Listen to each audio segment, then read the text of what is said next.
जीवन में हमारे सामने जब कोई मुश्किल परिस्थिति आती है और हम उसे स्वीकार नहीं करना चाहते हैं तो क्या वह परिस्थिति दूर हो जाती है। दो पत्थर। एक बार एक शिल्पकार एक मूर्ति बनाने के लिए पत्थर खोजने जंगल में गया। वहां उसे एक बहुत चमकीला और अच्छा पत्थर मिला। उस पत्थर को देखकर वह बहुत खुश हुआ और उसे अपने साथ ले आया। जब वह अपने घर लौट रहा था तो रास्ते में उसे एक और अच्छा पत्थर मिला। उसने वह पत्थर भी उठा लिया और घर की ओर चल पड़ा। जब वह घर पहुंचा तो उसने अपने औजारों से पहले पत्थर पर काम करना शुरू कर दिया। जब औजार पत्थर से टकराया तो पत्थर से आवाज आई, कृपया मुझे औजारों से मत मारो। इससे मुझे बहुत दर्द हो रहा है। अगर तुम मुझे मारोगे तो मैं टूट जाऊंगा।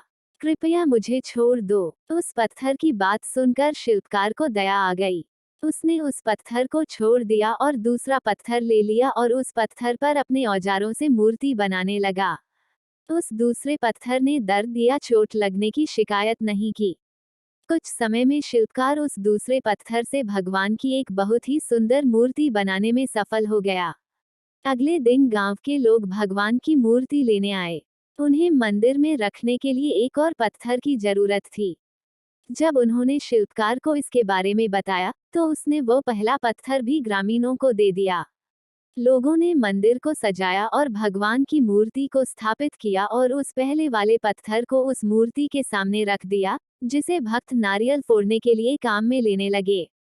अब जब भी कोई व्यक्ति मंदिर के दर्शन के लिए आता था तो वह मूर्ति की पूजा फूलों से करता, उसे दूध से स्नान कराता था, वहीं नारियल तोड़ने के लिए सामने रखे उस पहले पत्थर का इस्तेमाल करता। इससे पहले वाला पत्थर बहुत परेशान हो गया क्योंकि जब भक्त नारियल तोड़ने के लिए उसका इस्तेमाल करते तो उसे बहुत दर्द होता था। एक दिन जब पहला पत्थर रो रहा था तो दूसरे पत्थर, जिससे मूर्ति बनाई गई थी, ने उससे पूछा, तुम रो क्यों रहे हो। इस पर पहले पत्थर ने उत्तर दिया, तुम बहुत भाग्यशाली हो, आनंद में हो क्योंकि लोग तुम्हारी पूजा करते हैं। वे तुम्हें दूध से स्नान कराते हैं और तुम्हारी बहुत देखभाल करते हैं, जबकि मेरी कोई परवाह नहीं करता है। वे मुझ पर नारियल तोड़ते हैं। जो दर्द भरा अनुभव होता है।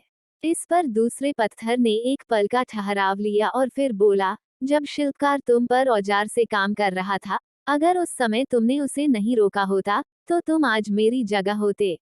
लेकिन तुमने आसान रास्ता चुना, तुम उस समय किसी भी दर्द से नहीं गुजरना चाहते थे, इसलिए अब तुम दर्द भोग रहे हो।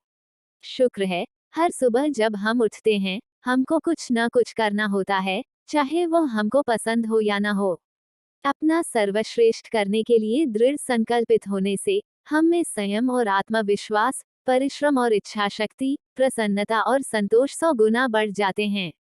हमारा शिल्पकार भी हर रोज हमें गढ़ रहा है, थोड़ी सी चोट और थोड़े से दर्द से ना डरना मेरे दोस्तों, हर पल इससे हमारा संपूर्ण सौंदर्य निखर रहा है। आइए पूरे हर्ष और उत्साह के साथ अपने शिल्पकार को हमें गढ़ने देते हैं।